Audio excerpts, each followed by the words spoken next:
All right. Lesson 9, comparing graphs. Our goals are I can compare the features of graphs of functions and explain what they mean in the situation. Next, I can make sense of an equation that should be in the form of f of x equals g of x. That does not mean anything to you right now because we haven't talked about it, okay? But that is going to be important in this lesson. All right, and then finally, we're going to interpret functions in function notation. So a lot of this lesson is going to be review, but it's combining a lot of the skills we've learned in all of our previous lessons all into one. Okay, so let's look at this first one. 9.1, population growth. Okay, so it says this graph shows the population of Baltimore and Cleveland in the 20th century. B of T is the population of Baltimore. Okay, so that makes sense. B of T for Baltimore. Okay, we know that this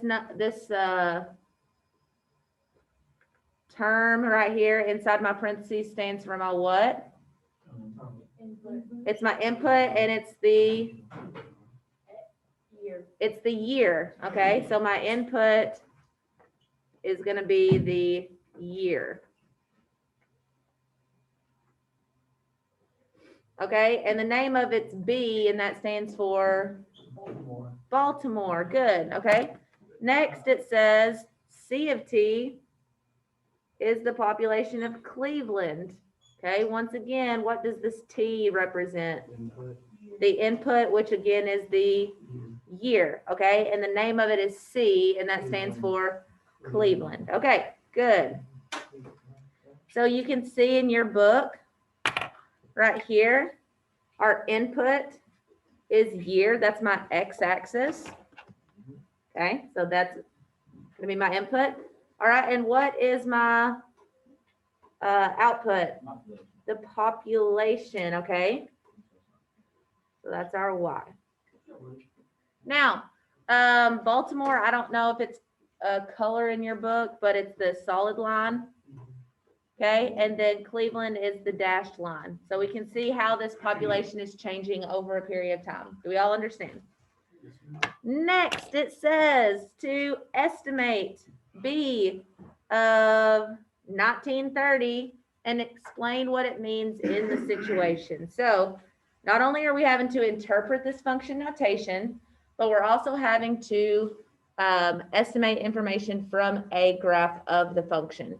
So first things first, which city am I going to be looking at here? Baltimore. Baltimore. Someone else tell me how Kai knew that we were going to be looking at Baltimore. It's B is the name. Okay.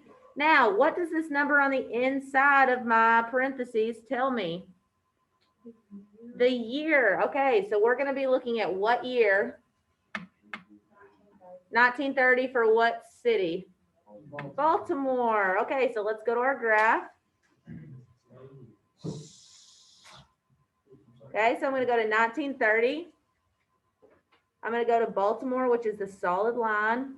So I'm right there. Okay, so what does that point tell me in this situation? Kai. The population is 800,000. Okay, a little bit more elaborate. It is 800,000, but what else do we know, like for the whole situation, Kobe? Perfect. Okay, so you can write all those things. So in 1930,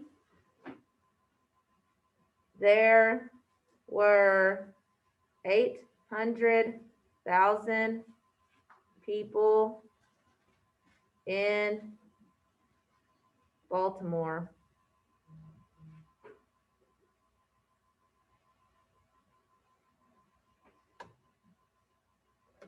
In 1930, there were 800,000 people in Baltimore. Good. All right. Number 2. It says here are pairs of statements about two populations. In each pair, which statement is true? Be prepared to explain how you know. All right, so we've got some inequalities here. I know it has inequalities focus because I have these greater than and less than signs. So I want you to look at these before you get like freaked out because this looks a little different than what we're used to. Break it all down, okay?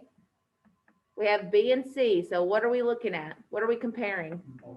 Baltimore or to Cleveland? When? In the year 2000. So if we found those points, what specifically are we comparing in the year 2000?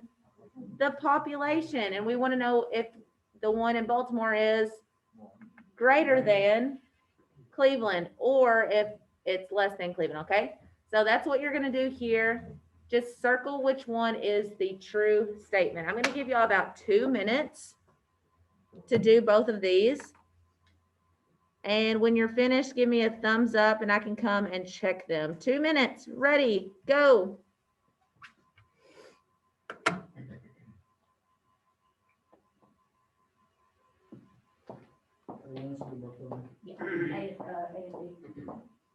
Oh, yeah.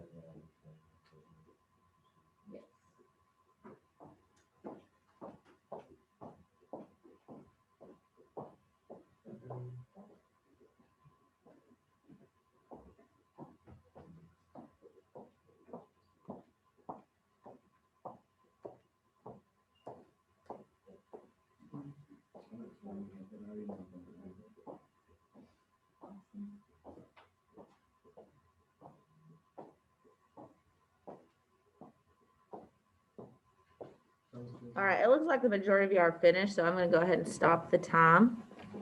Okay, so for part A, it's wanting to know in Baltimore in the year 2000, is that population greater than the population in Cleveland in the year 2000?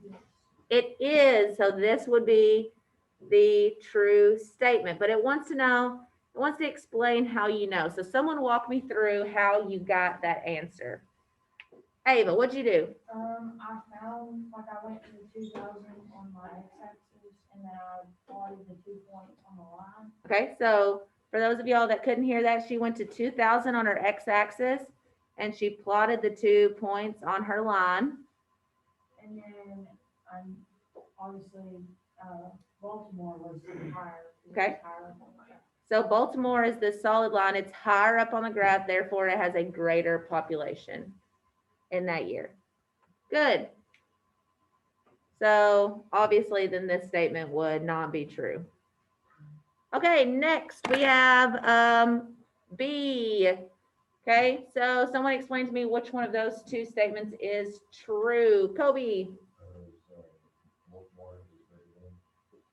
Baltimore is greater than Cleveland's population in 1900. So let's look at it. Okay, so I'm going to go to Baltimore and Cleveland again in 1900. Okay, so there are my 2 points. And once again, the solid line is Baltimore. It's greater than. Okay, this one though, it says they're equal to. So what would that have meant that point looked like on our graph? The lines would be intersecting or touching at that point, okay? Which is not happening. Okay, so that one is not true. Next, it says, were the 2 cities' populations ever the same? If so, when? So we're just going to talk about this one together. Was there ever a time when these 2 populations were the same? Yes, there was. Okay, y'all say yes, there was. Let's look at the graph, okay? At what times were the populations the same for these, Kai? I did 1910 and 1944. Okay, so 1910 is about right there. So just like we said earlier, that's a point where those 2 cities are intersecting. Yeah, that's what I got. Okay, and then the other time with that they're intersecting is about right here. Okay, it's about halfway in between 1940 and 1950. So if we estimate, it's going to be about 1944 or 1943. Okay, so were their 2 cities' populations ever, oh my goodness, ever the same? Yes. What? They intersect Yes. on the graph at 1910 and 1940.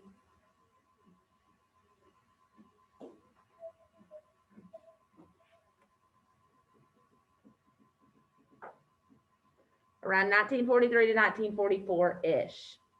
Okay, there, everyone is included. I'm not happy. Okay? So once again, that's where those two graphs are intersecting. Awesome. But you're included in there too. What do you mean? Awesome. So let's go to the next page. So we've got wired or wireless. Okay. Very similar problem here. So we have h of t. What's the name of this function? H. Okay. H of t, if that was set equal to something, is going to be the percentage of homes in the United States that have a landline phone in year T. Okay, so when we're talking about H of T, we're talking about landline phones, and that T stands for what? Years. Okay, that's our input. Great. Okay, next we have C of T. So if that was set equal to something, it would be the percentage of homes with only a cell phone. Okay, so H of T, you can think of home phone. C of T, you can think of cell phone. Okay, and in both of them, T stands for years. Okay, so it's really important that y'all read those statements and you know what your functions are talking about. Okay, so once again, we can see our input is years, and we can see that our output is the percentage of homes. All right, landline is going to represent your solid line.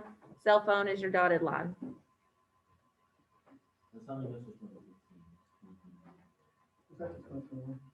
Okay, so what I want you to do is I'm going to give you a little bit of time.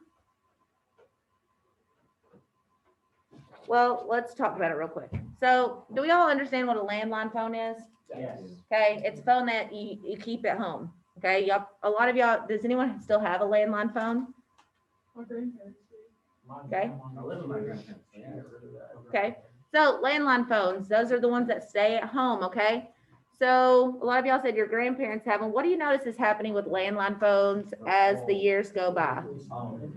It's starting to decrease. Less and less people are getting landline phones. And then what's happening with cell phones? They're going straight up. They're increasing. We know a lot more and more people have cell phones.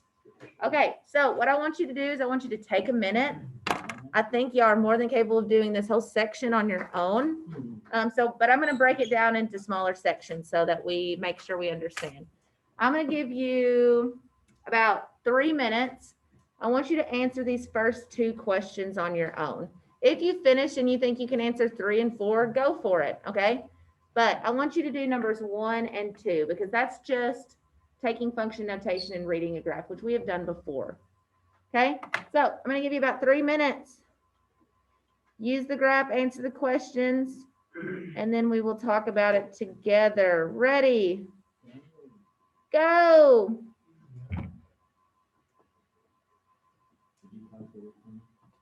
Nope. I keep it going. If I don't keep it going, then the person on the recording, then I have to ask for that.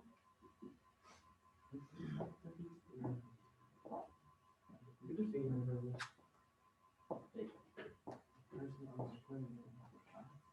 I pause it. That's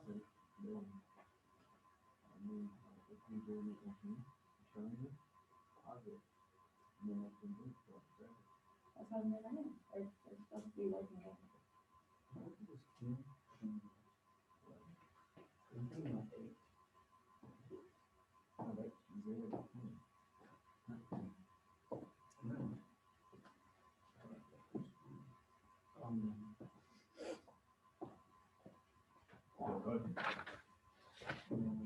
second, I gotta look.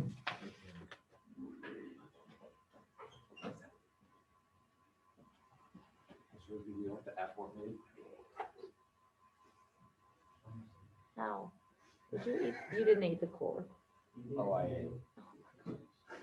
I think I'm more like those. I didn't eat. I didn't find the seeds. That was just like a fake. What's on that? No, it's a very strong game. Well, Gala.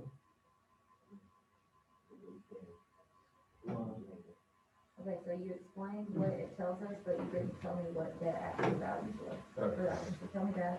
That's people and that's just what I want to see. But you know, say bonus, you know. It's the year. So you put, yeah, it's actually. Oh, that was a water. When water was going. Oh, I was saying what was that inside Oh. yeah, and so what, yeah, so you tell me what the year was when the output was coming. Wait, excuse me. Oh, I think They go down to the bottom. I think it's something like that.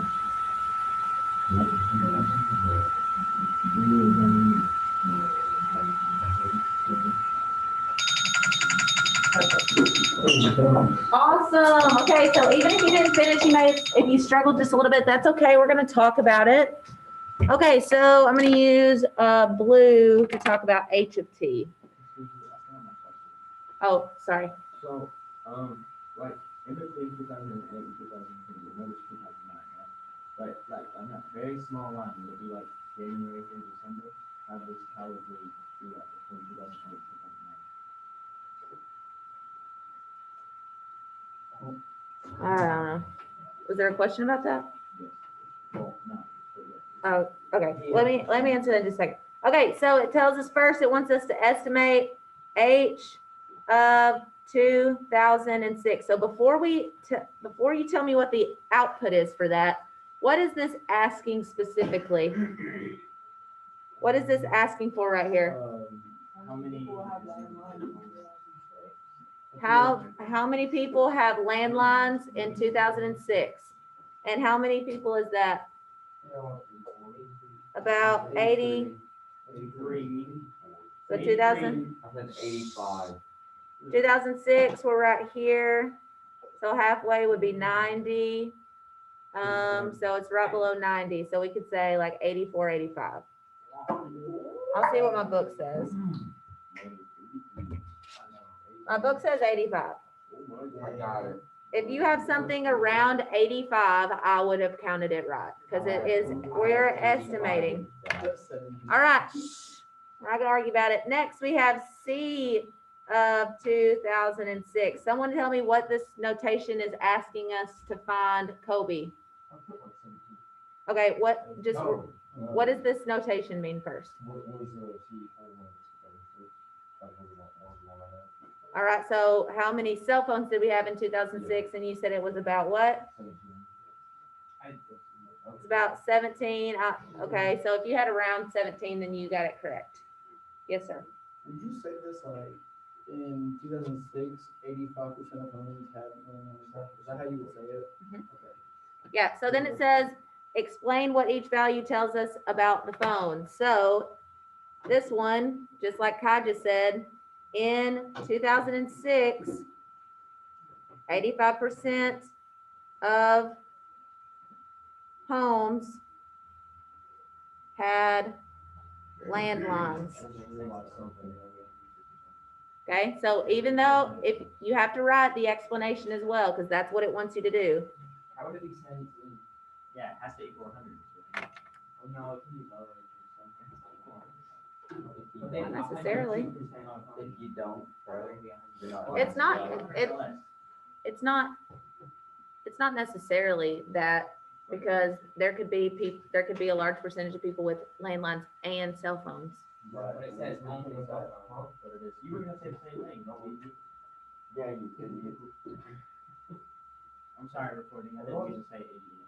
All right, next, cell phones. What is the explanation? In 2006 cell phones were There were 30% cell phones in houses in 2006. 89. Well, not in houses, but people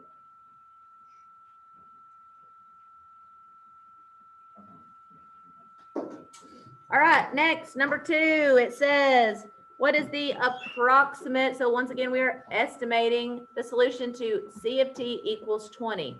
Now, this is backwards, but we have talked about this before. Did they tell us an input? No. No. What did they tell us? That is 20. They told us the output. So what does that 20 mean for this situation? It's the percentage of homes, okay? So instead of starting on my x-axis, I'm starting on my y. So I go to 20, but which function am I talking about? The cell phone. So I'm gonna go to 20, I'm gonna go until I run into my function. Yep, sorry, my cell phone's function. So it wants to know what was the time when there were 20% of homes with cell phones, Kobe? About 2008, okay? So you could write C of 2008 equals 20. I said January.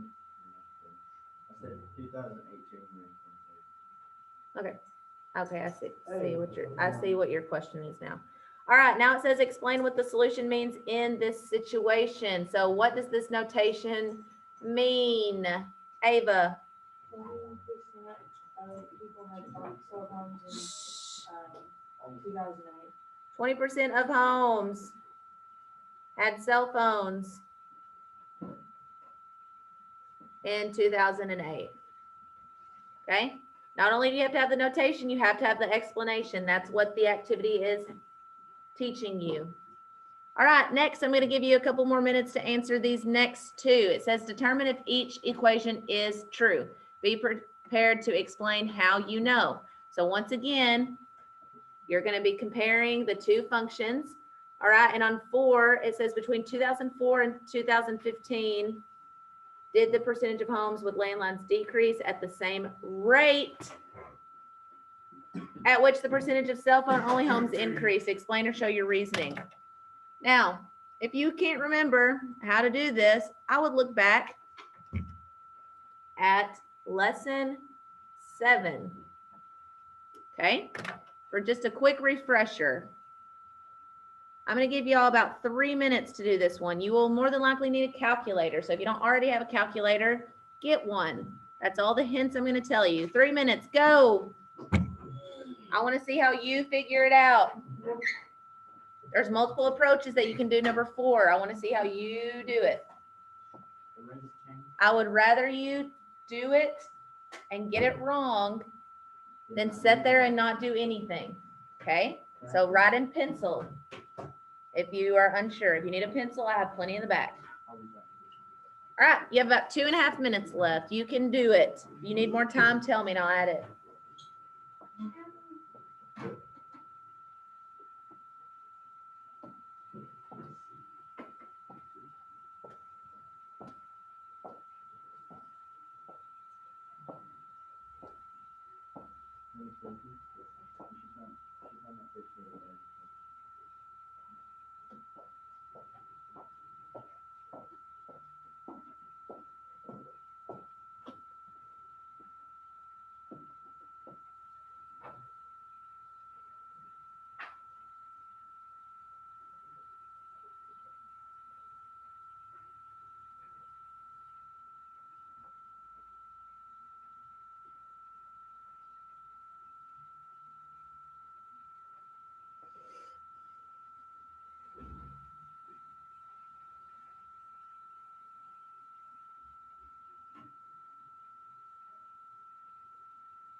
I just went too far.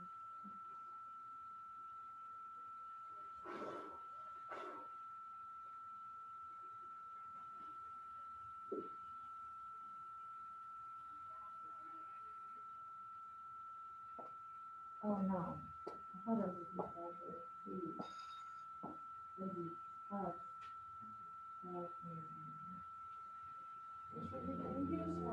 yes.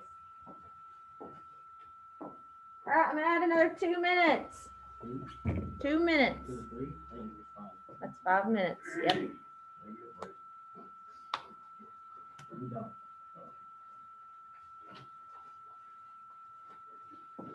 All right, get to work.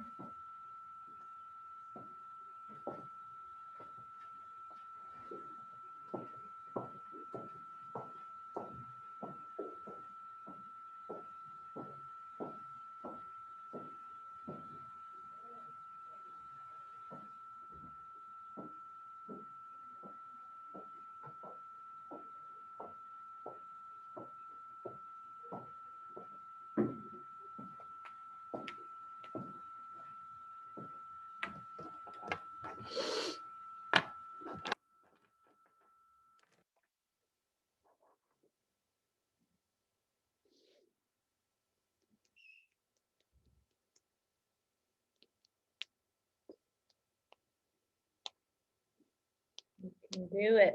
Got about a minute left.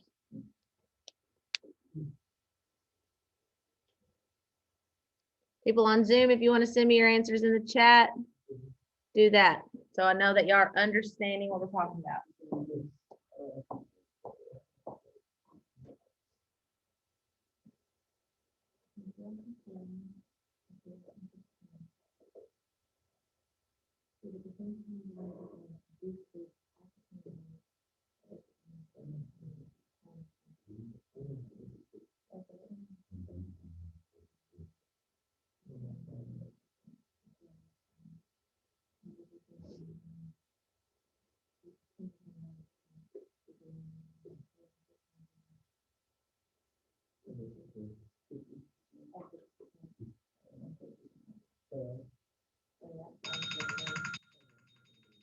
Let's look at it. Even if you're not done, it's okay. We're gonna talk about it. Okay.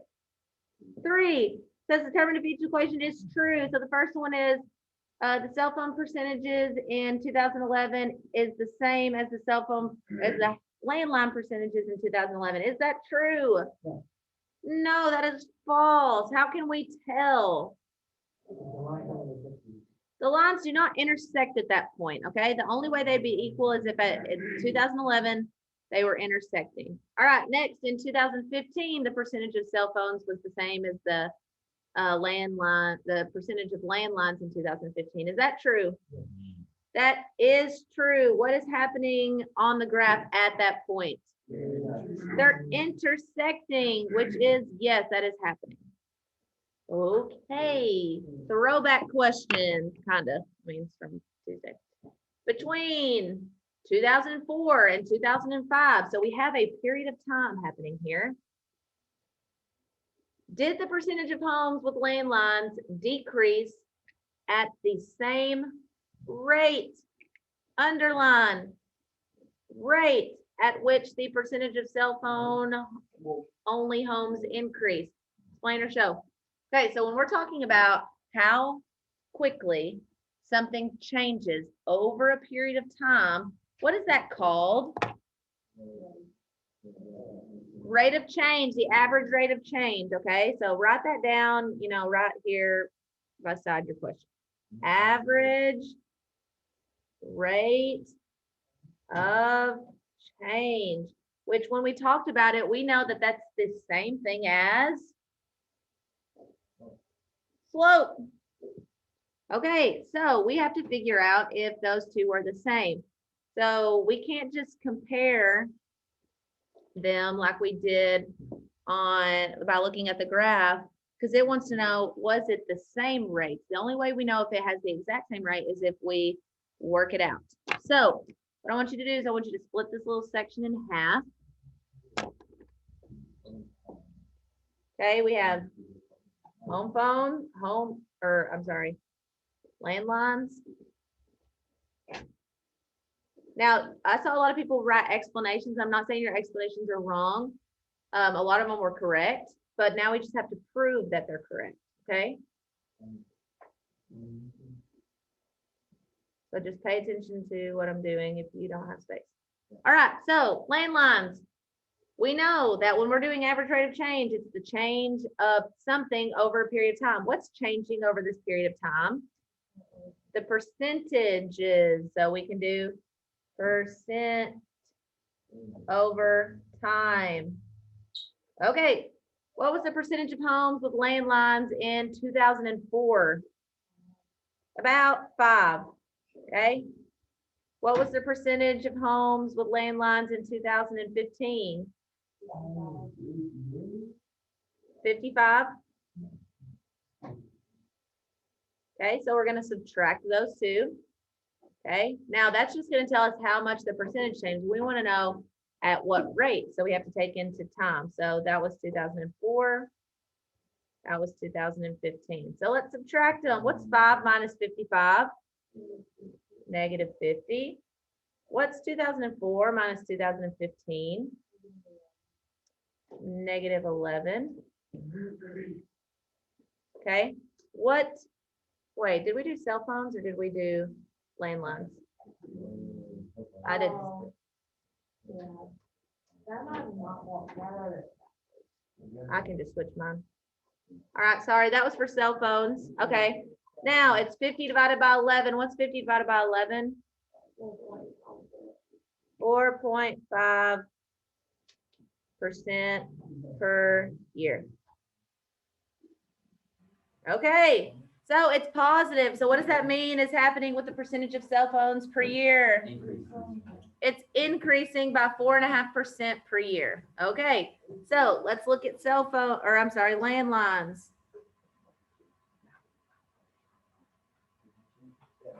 All right, so once again, it's percentage over time. What was the percentage of landlines in 2004? About 97.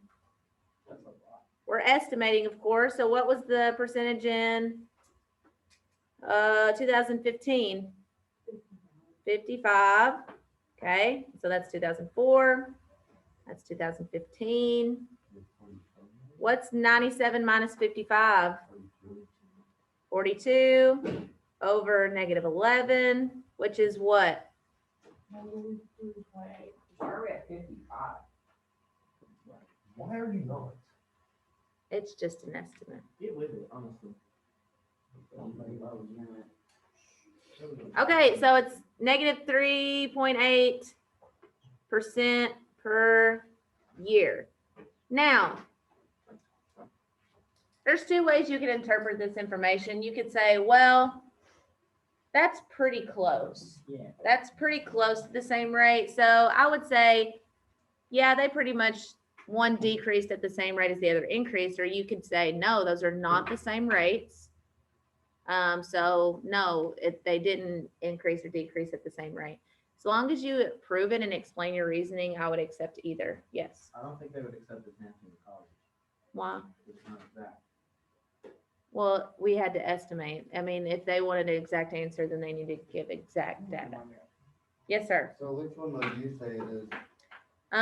Well, because we don't know the exact amounts during those years, we had to estimate. I would say they're pretty close. So yes, they did. One did decrease at the same rate. The other one did increase.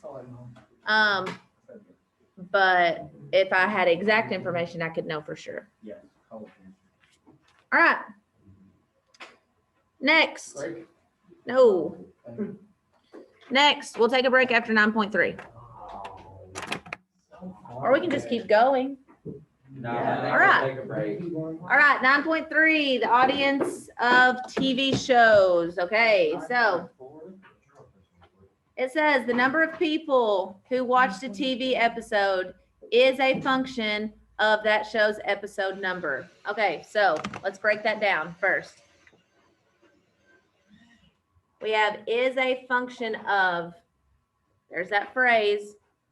Okay, so what are my two variables that I'm working with here? The episode's number and what? Audience and million. The number of people who watched a TV episode. Okay, so which one of those two are my input? What's my input? Episode number. Jacob said it first. Sorry, I can't hear y'all. I just have genuinely bad ears. All right, so that makes my output what? That would be audience. Yeah. Good job, Jacob. The number of people who watched a TV episode. Okay, so here are three graphs of three functions, A, B, and C, representing three different TV shows. So, refresher, why is it important that we know these two things as well as all the function names? So we can identify which. We can identify which graph we're talking about. We know that every time we see a function notation or we have to write our own function notation, what number is going to go inside my parentheses? The X, the input, which is my episode number, and what everything is set equal to always will represent the number of people. Okay, so we have to know those things or we're not going to be able to read the functions. Number one, it says match each description with a graph that could represent the situation described. One of the descriptions has no corresponding graph. All right, so we'll do one together just so y'all kind of understand what we are supposed to do.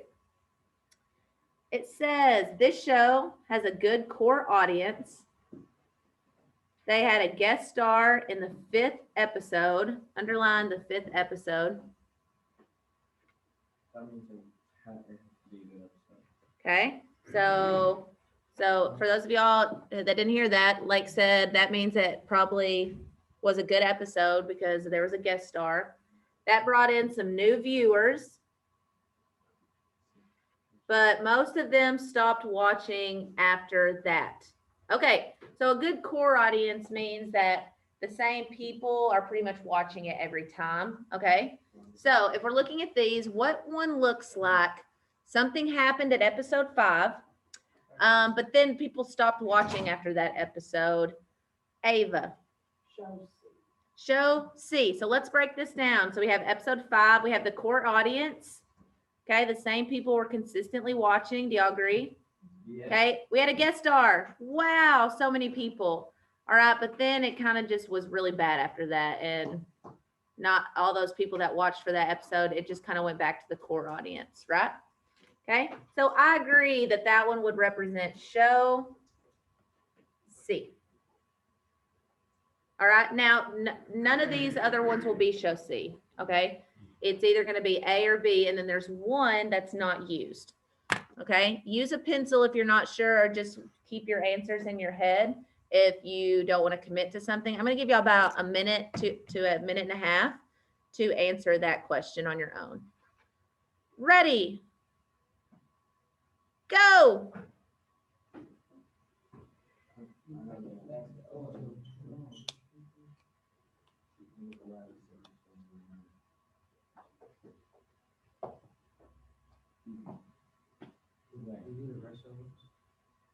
Yes. No, just number 1. A, B, and C. A, B, C, and D. Okay. I'm not going to tell you whether you did it right or not, so I want us to talk about it. That's all correct. I forgot I said that. Let's go. All right. That one's correct. I'm confused. That one's correct. I'm confused. Just look at it. I don't even know what you said was right. Steve. Steve? Oh, I didn't even know He is this. correct. I don't know. I didn't even see that one. There's a show that's on free. question? No, he said D is correct. What the heck? Wait, I think it was just A, B, and C. There's four. Just one. Yeah. Jacob.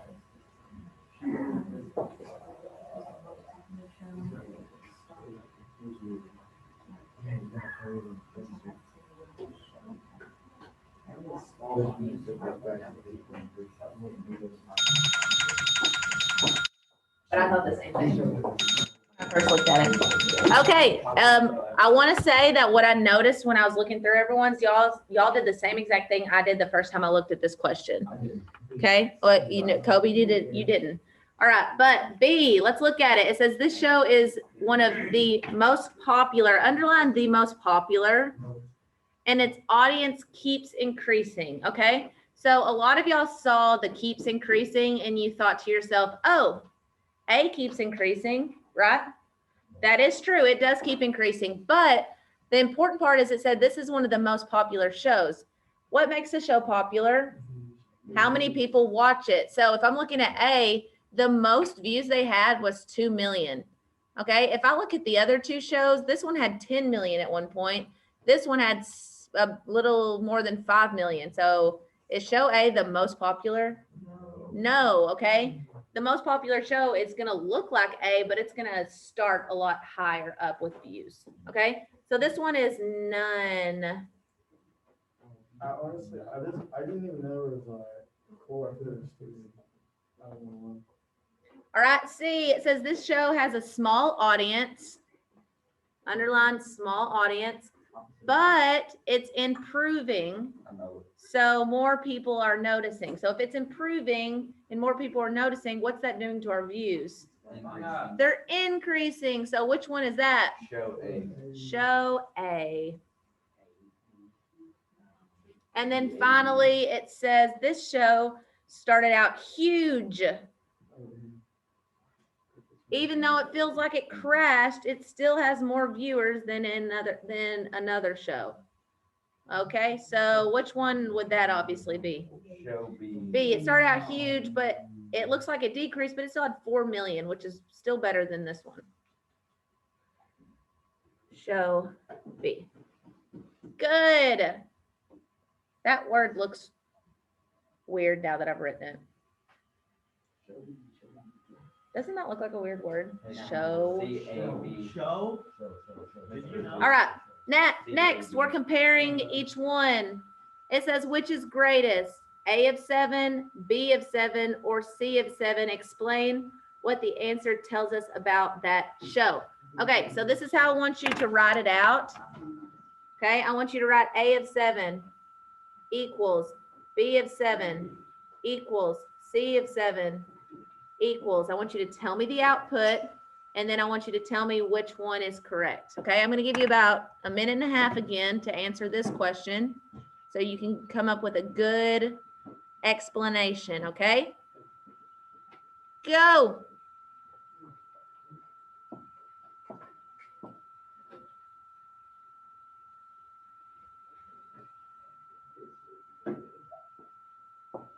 You're probably going to be estimating for the most part.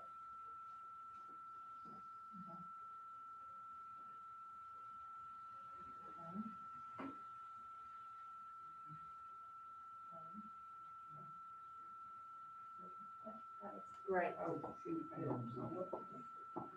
Guys, you will probably have to estimate a little bit, which is fine.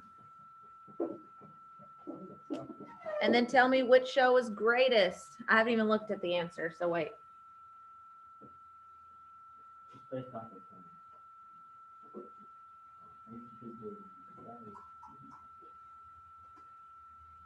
That's close. No. Wait. I don't know. That's close. I think. B and C. Oh, wait.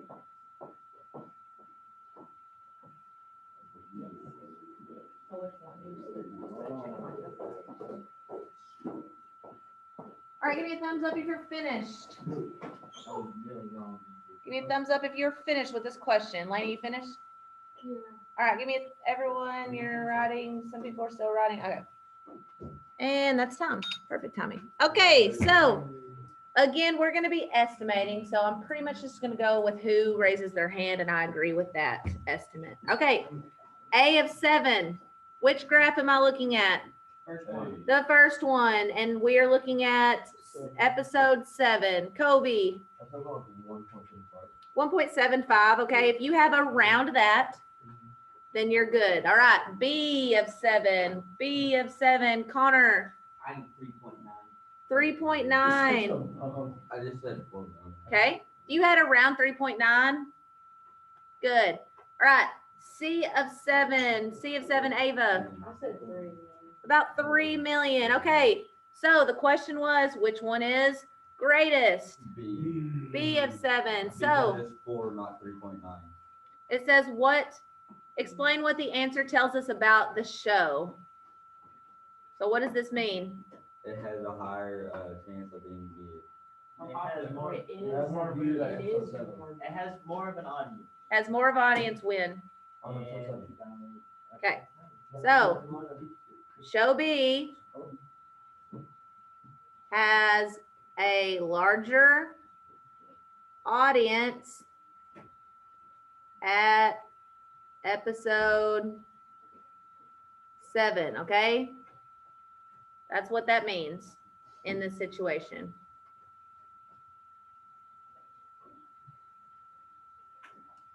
But this is the greatest way, because it did look down and A is just too hard to increase. I don't know. But usually a show has about 10 episodes, so that's pretty much the end of it. 1.75, like 75.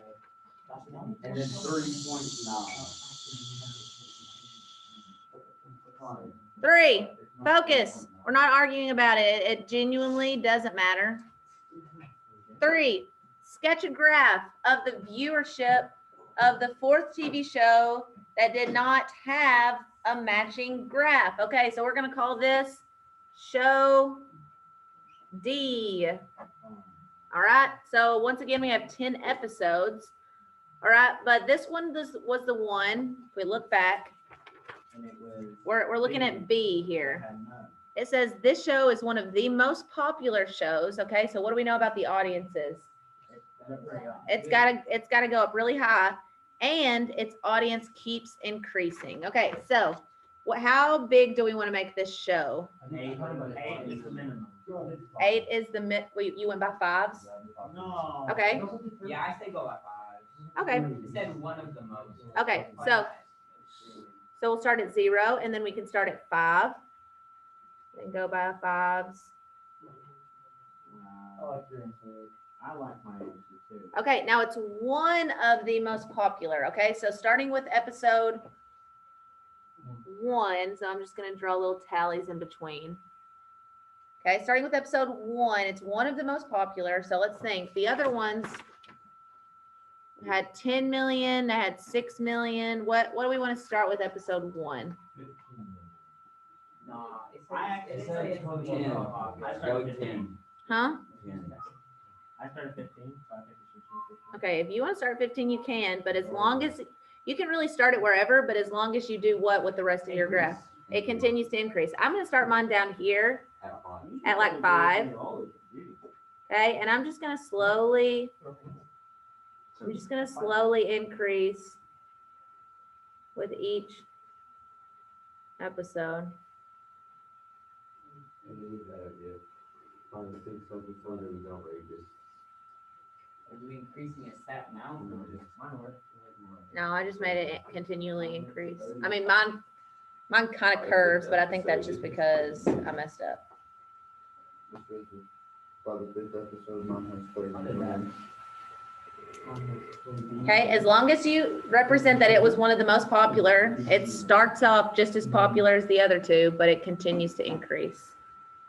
All right, we're gonna take a break right here, and then we will come back. All right, so now we have 9.4 functions F and G. Here are the graphs that represent 2 functions F and G. What are the names of our graphs? F and G. Okay, so you can see those on our graph. F is this curved Function, and G is this straight line. It's a linear function, okay? So it says decide which function value is greater for each given input. Be prepared to explain your reasoning, okay? So once again, you're just gonna be comparing parts of a graph using function notation. So I want you to do A through D very quickly, and you can just circle which one is greater, okay? When you're done, raise your hand and I will come check. I'm gonna give you about another minute and a half. I don't even think it'll take you that long, okay? So minute and a half, ready, go.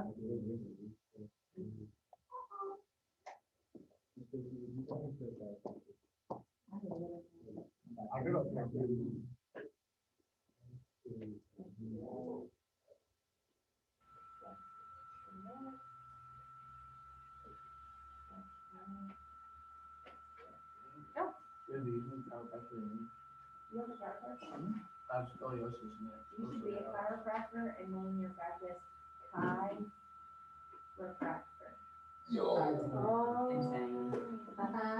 Yeah, screw your dreams of being a basketball. Yeah. My nephew is named Tyler and he wanted to be a chiropractor and I told him he should name it Tyler. Oh, so that's not even an original. Well, it's not idea. original. I can't believe Mine's you. better. It's better, it's more his name.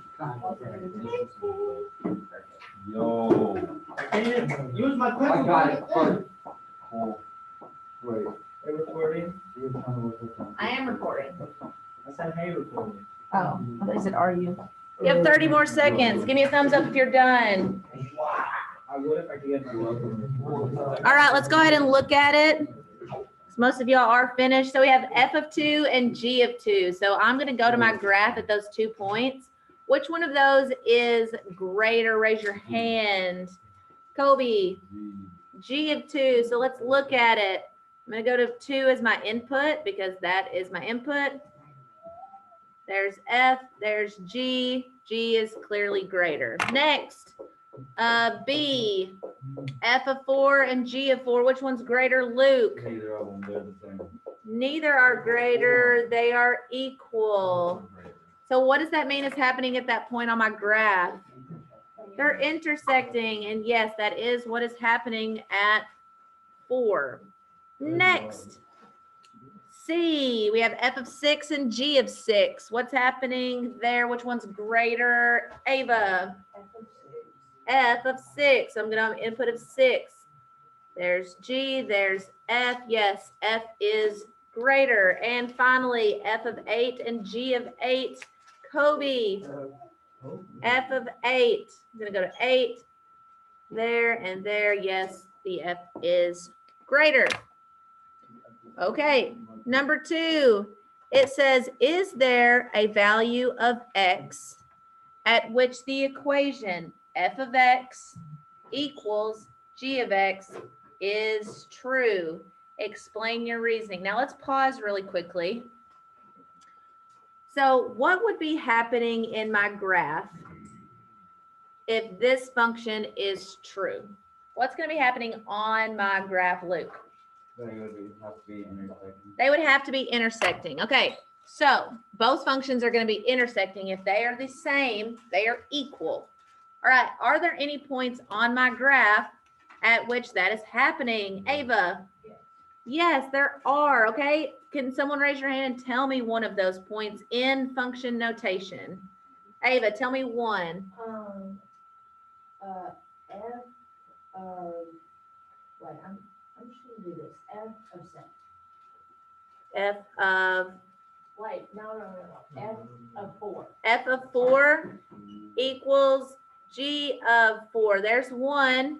It says explain that. I'm going to just write they're intersecting. Okay, we're going to kind of have to estimate. Is that the only time that they're equal? Okay, Kyle, what's another one? F of 9 and G. Yeah. F of 9 equals G of 9. Okay, we can see it when the input is 9. Yes, they are intersecting there. Their outputs are equal. Okay, so once again, we can say they are intersecting. Does everyone understand that? Yeah. Number 3, identify at least two values. Identify at least two values of x at which the equation f of x is less than g of x is true. Okay, so give me two function notations where the function f is less than function g. I'm going to give you a minute and a half. Ready, go. I need at least two function notations. Hold on one second. I gotta look. I got this easy. Right, maybe not.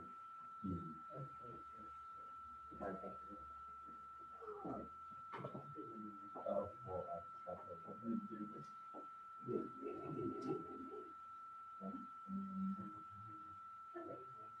Oh, so like, you're in the movie G-Force? no, yes. No. Just watch it, right? No. It was a terrible movie. You did it great. It was the first one that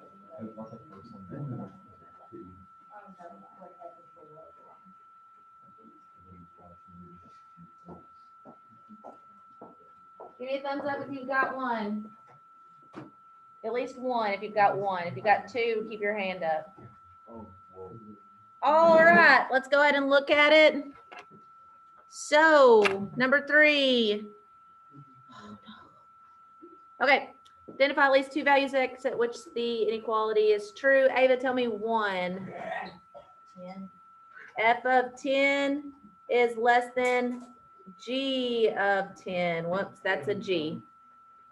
Okay, that's true. You can look on your graph there. The function f is below the g function. All right, one more, Luke. F of 1.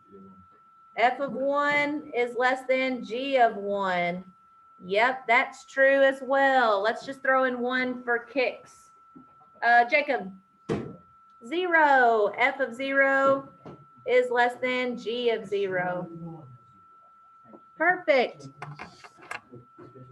And that brings us, I like you get another break now? what? G of 12. Good. yeah, we did this one. All right. All right, let's go to the lesson summary. And we need more homework. Yeah. Says graphs are very useful for comparing two or more functions. Here are graphs of functions C and T, which gives the population in millions of California and Texas over the years. Okay, so just highlight that whole paragraph. Oh. Okay. My input is years. My output is how the population changes.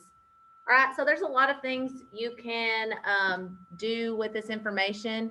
You can tell what all it tells us about the populations over the years. We know how to do that by looking at the graph, and then we can write it in function notation. So let's look at this first one. I'm not going to read through all of these. Okay, it says in the early 1900s, California had a smaller population than Texas. Okay, so we can look up there and see that for ourselves. California is that line, okay, the bolded line. We can see that for several years it was less than that of Texas. Okay, we can see it because we looked at the graph, and then we could even make a function notation about that. Okay, there's not really a lot to this lesson summary, so we're just going to stop there. Okay, now hear me out, because the first day, and that's it for lesson 9.